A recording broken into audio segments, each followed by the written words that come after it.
ኢዘን ፈማ ማዕና ላኢላሃ ኢላላህ እንግዲያውስ የላኢላሃ ኢላላህ ትርጓሜው የላኢላሃ ኢላላህ ትክክለኛ ፍቺው ምን ማለት ነው የሚለውን ነው። ላኢላሃ ኢላላህን ቅድሚያ ሰጥተን እንድንማር ቢያንስ በእነዚህ 10 ምክንያቶች ብቻ አስፈላጊ መሆኑን ካመንበት ትኩረት ልንሰጠው እንደሚገባ ሁላችንም ከተቀበልነው ላኢላሃ ኢላላህ ማለት ምን ማለት ነው። ምክንያቱም አንዳንድ ወንድሞች እህቶች ስለ ላኢላሃ ኢላላህ ትርጓሜ ሲጠየቁ ከፊሎቹ ምን ይላሉ? ከአላህ ሌላ አምላክ የለም ይላሉ። ከፊሎቹ ደግሞ አላህ አንድ ነው ወይም ከአላህ ሌላ ፈጣሪ የለም ይላሉ።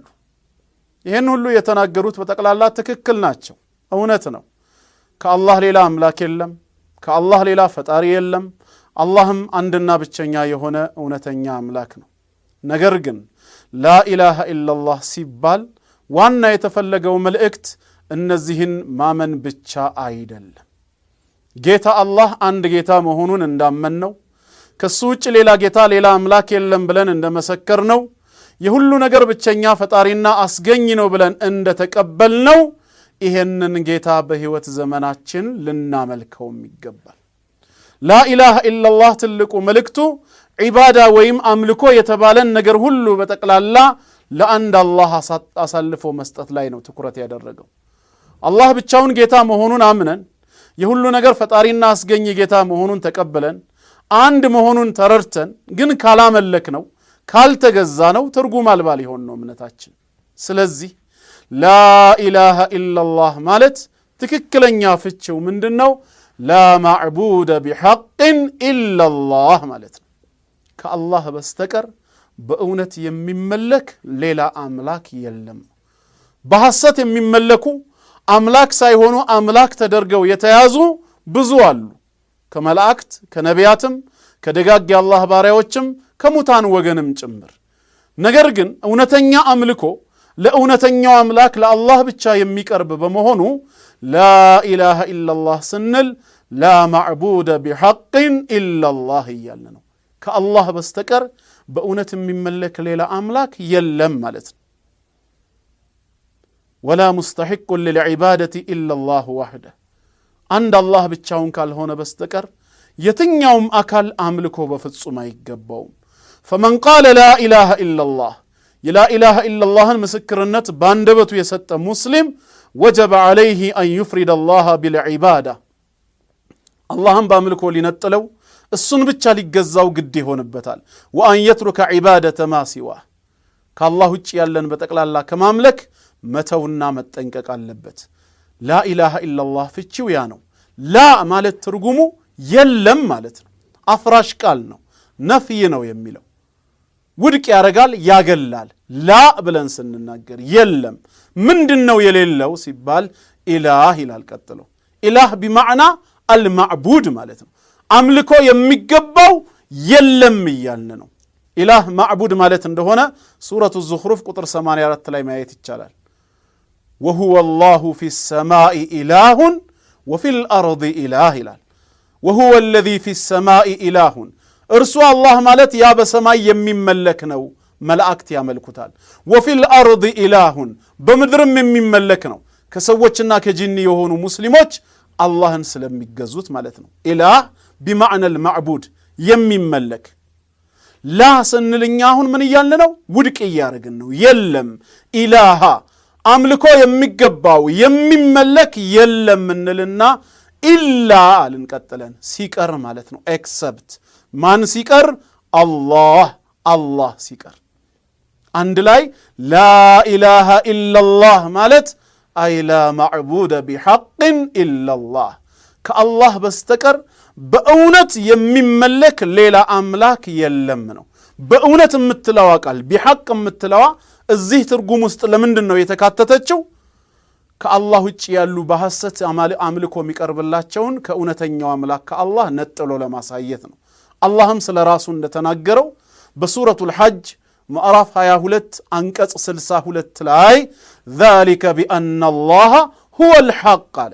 ይህም አላህ ራሱ እውነት በመሆኑ ወይም በእውነት የሚመለክ ጌታ በመሆኑ وأن ما يدعون من دونه هو الباطل ከሱ ውጭ የሚጠሩ የሚመለኩ በጠቅላላ ሐሰትና ከንቱ በመሆኑ ተክቢረቱል ኢሕራም ወይም አላሁ አክበር የሚለውን ቃል ስናስገኝ አብሮ ከሱ ጋር ያው እጅ መነሳቱ ሱና ነው። እጅ ማንሳት በራሱ ዋጅብ አይደለም። አብዱላህ ብን ዑመር ረዲየላሁ ዐንሁማ እንደተናገረው ነቢያችን ዓለይሂ ሰላቱ ወሰላም ጋር አብሮ ሲሰግድ 4 ቦታ ላይ እጃቸውን ያነሱ እንደነበር ነግሮናል።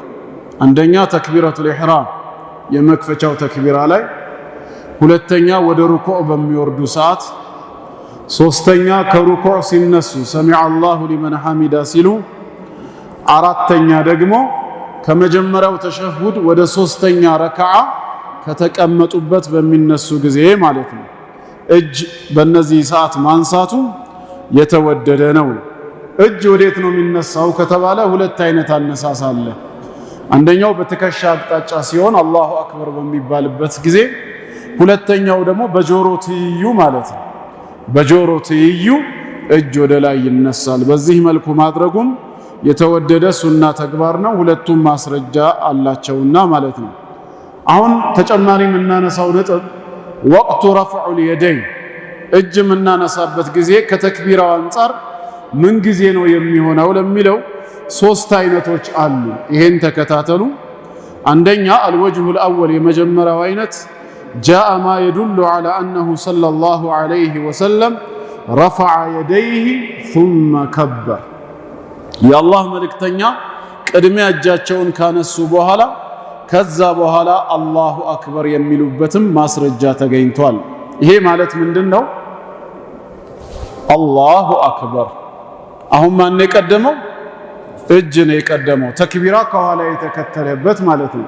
በዚህ መልኩም መጥቷል። ለዚህ ማስረጃው ፈአን ኢብኑ ዑመር ረዲየላሁ ዐንሁማ ቃል ካነ ረሱሉላሂ ሰለላሁ ዐለይሂ ወሰለም ኢዛ ቃመ ሊሰላት የአላህ መልእክተኛ ለሰላት በሚቆሙ ጊዜ ነበሩ ረፈዐ የደይህ ሐታ ተኩና ሐዝወ መንኪበይህ እጃቸው በትከሻቸው አቅጣጫ እስኪሆን ድረስ ወደ ላይ ያነሳሉ። ሱመ ከበር ከዛ በኋላ አላሁ አክበር ይላሉ። እጅ መነሳቱ ከተክቢራው መቅደሙን ያሳያል ነው። ይሄም ሰሒህ ሙስሊም ኪታቡ ሰላት ባቡ ኢስቲሕባቡ ረፍዑል የደይን ሐዝወል መንኪበይን በሚለው 390ኛው ሐዲስ ላይ የተዘገበ ነው ማለት ነው።